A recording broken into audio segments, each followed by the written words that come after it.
2022년 우리나라 치매 환자가 거의 100만 명? 잠재 치매 환자까지 하면 훨씬 더. 부모님 중에서 이제 치매가 있었다라고 하면은 집에만 있는 분들이 있으시잖아요. 이 치매 환자를 좀 자주 받으셨으면 좋겠어요. 7씩 빼는 거. 자, 93. 그래. 알코올성 치매.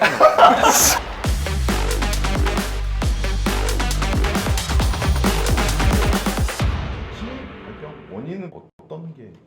크게 한 3가지 정도로 나눌 수가 있는데, 첫 번째는 이제 뇌 기능이 이제 떨어지는 거죠. 뇌세포 기능이 좀 떨어지게 되면서 퇴행성으로 나이가 많아지면서 생기는 이제 퇴행성 뇌질환이 있고요. 두 번째로는 이제 고혈압이라든지 고지혈증이라든지 당뇨 같은 혈관에 문제가 생기면서 이제 치매가 생기는 혈관성 치매가 이제 두 번째가 되겠고, 그다음에 생각보다 이제 사람들이 걱정을 하시는 게 이제 이거 술 많이 하시는 분들, 그럼 알코올성 치매까지 하면 한 3가지 정도?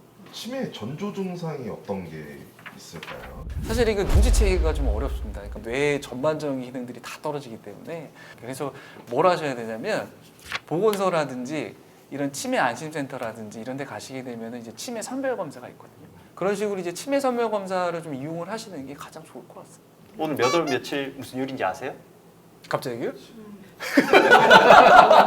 왜 이런 거 갑자기 떠올리면 생각하기 어렵고. 나 며칠인지 그리고 몰랐어. 치매 검사 중에 되게 재밌는 것들 많거든요. 만약에 뭐 시계를 그려보라고 해서 뭐 8시 25분을 그려보세요 하면 사람들 생각보다 이렇게 잘 못 그린 사람들 있고, 그리고 숫자 빼기 같은 걸 해요. 7씩 빼는 거 한번 해보실래요? 자, 93. 왜 그래? 아니 지금 뭐 빼기를 시켜요. 지금 나 산수 안 한 지 언젠데 지금.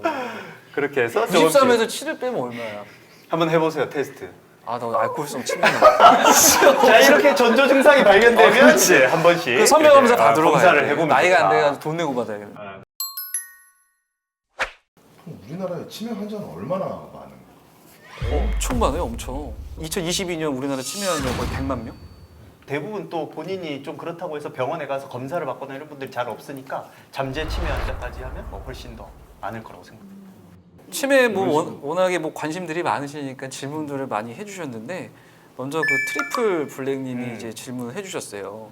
그래서 스트레스라든지 우울증과 같이 이 정신적인 문제로 치료를 받으신 분들이 많은데, 그러면 이런 경우에 치매가 발병할 가능성이 있는지 궁금합니다. 그 다음에 이제 치매에 잘 걸리는 체질이 있는지 뭐 궁금한다고 하셨는데, 실제적으로 우울증이 있거나 좀 스트레스에 취약하신 분들이 치매에 잘 걸린다고 되어 있거든요.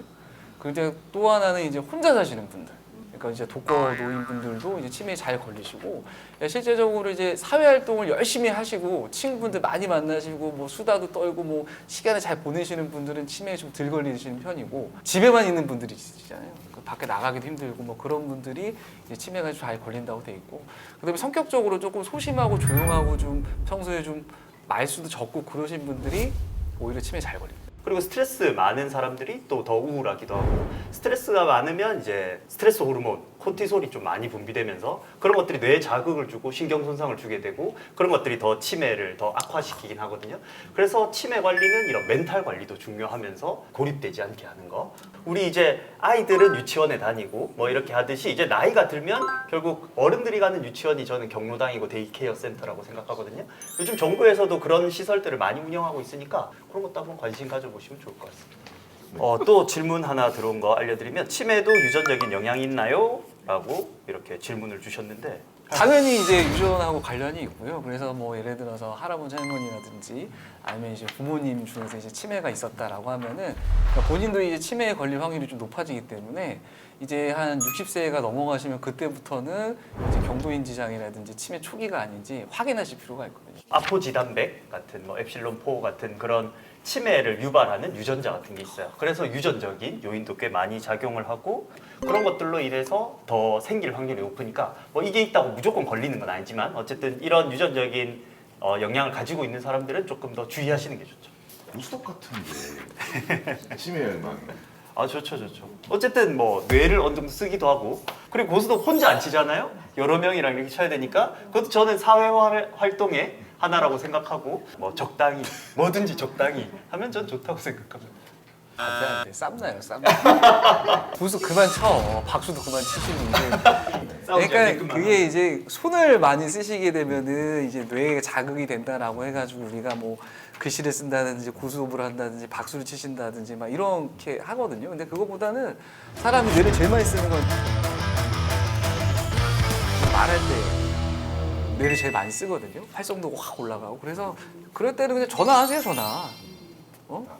오랜 친구들한테 전화하신다거나 뭐 가족들한테 전화해서 이 얘기 저 얘기 하시는 게 훨씬 더 뇌를 많이 쓰니까 적당히 좀 산책하시면서 이제 가끔 이제 싸우기도 하시고 뭐 대화를 많이 하시는 게 좀 더 좋지 않을까 생각합니다. 독서도 상당히 도움이 된다고 하고요. 그리고 요즘은 온갖 뭐 게임 같은 거, 패드 같은 걸로 요즘 나와 있는 디지털 치료제들도 있거든요. 그런 것들도 한번 활용해 보시면 좋지 않을까. 패드를 사야겠구만. 아 그런 거 아예 패드를 패키지로 팔기도 패드를 하거든요. 선물해 주세요. 뭐 패드를. 절대 홍보 아닙니다. 저 그 네. 업체랑 관련 없고요. 치매는 그럼 어떻게 예방하고 관리해야 됩니까?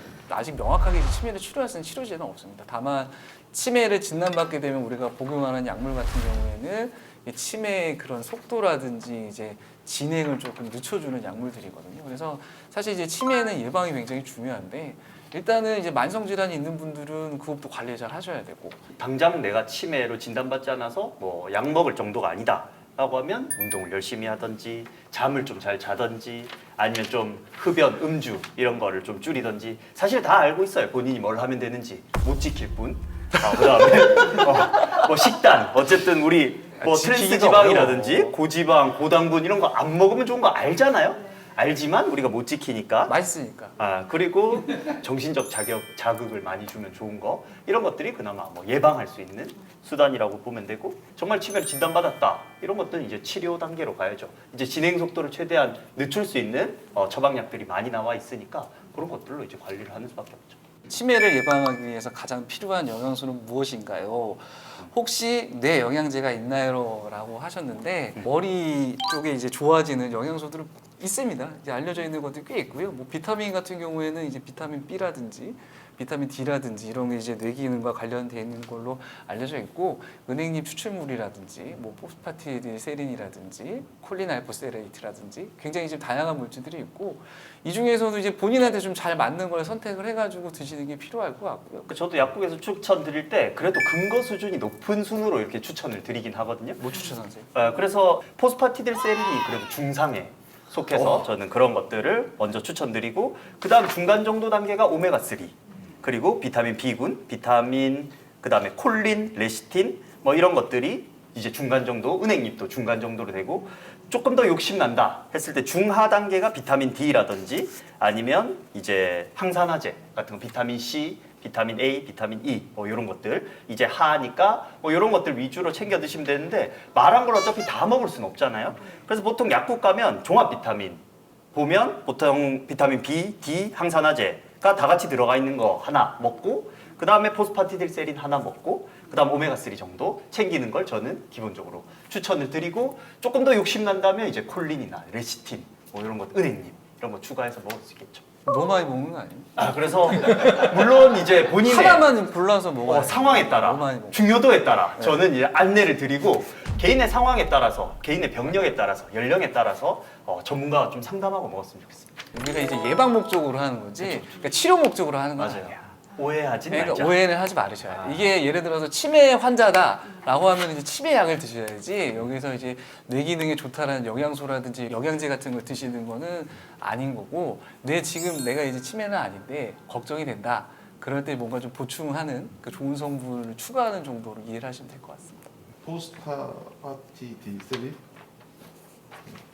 뭐 어디에 들어있는 건가요? 이게 무엇에 뭔가요? 이게? 약이 들어있겠지 뭐 어디 들어있어요? 아니 그게 뭐 고등어에 들어있다든지 고등어! 예를 들면 그러니까 우리나라 사람들은 뭐 이렇게 자꾸 뭘 먹으려고 그래. 그게 자꾸 어디 식품을 찾아가지고 막 드시려고 그러는데 이 포스파티딜세린이라는 건 쉽게 말씀드리면 그냥 인지질이에요. 인지질. 인지질은 좀 더 이제 좀 쉽게 말씀드리면 이제 지방. 세포 맨 바깥쪽에는 우리가 이제 보통 이제 지방으로 이렇게 둘러싸여져 있거든요. 그래서 이게 부족해지게 되면은 아무래도 이제 세포를 둘러싸는 막 자체가 좀 약해지기 때문에 잘 터진다든지 잘 죽겠죠. 그렇죠. 그래서 이제 포스파티딜세린 같은 이런 인지지 같은 걸 드시게 되면은 이 세포막을 구성하는 성분이기 때문에 여기가 튼튼해지면서 이제 세포도 잘 죽지 않고 기능이 보존이 된다. 이런 기전을 갖고 있는 겁니다. 뭐 이렇게 신경 전달 물질 아세틸콜린 같은 분비를 조금 촉진해 주기도 하고 그걸로 인해서 기억력과 인지 기능을 조금 개선시켜 줄 수 있고 스트레스 호르몬인 이 코티솔을 수치를 조금 낮추는데 도움을 줄 수 있는 게 포스파티딜세린이라고 보시면 되겠습니다. 기본에 충실했으면 좋겠고 사실 우리는 다 알고 있어요. 뭐 어떤 게 기억력에 나쁘고 어떤 게 좋고 예방하려면 뭘 해야 되는지 다만 우리가 못 지킬 뿐. 그래서 기본에 충실했으면 좋겠고 치매 관리는 늦었다고 생각했을 때가 가장 빠른 때니까 조금이라도 인지했을 때 미리미리 관리하시는 걸 추천드립니다. 사실은 뭐 이렇게 생활 습관이라든지 영양제라든지 뭐 이런 것들도 신경 쓰셔야 되지만 이 치매 선별 검사를 좀 자주 받으셨으면 좋겠어요. 그래야지만 이제 객관적으로 뭔가 평가를 할 수가 있고 내가 뭔가 위험한지 위험하지 않은지가 이제 객관적으로 점수로 나오기 때문에 그런 걸 잘 써먹는 게 좀 좋으실 것 같고 그 다음에 이제 대화를 좀 많이 하시고 오히려 뭐 싸우시든 어쩌시든 가족들과 시간을 좀 잘 보내시는 게 좀 필요할 것 같습니다.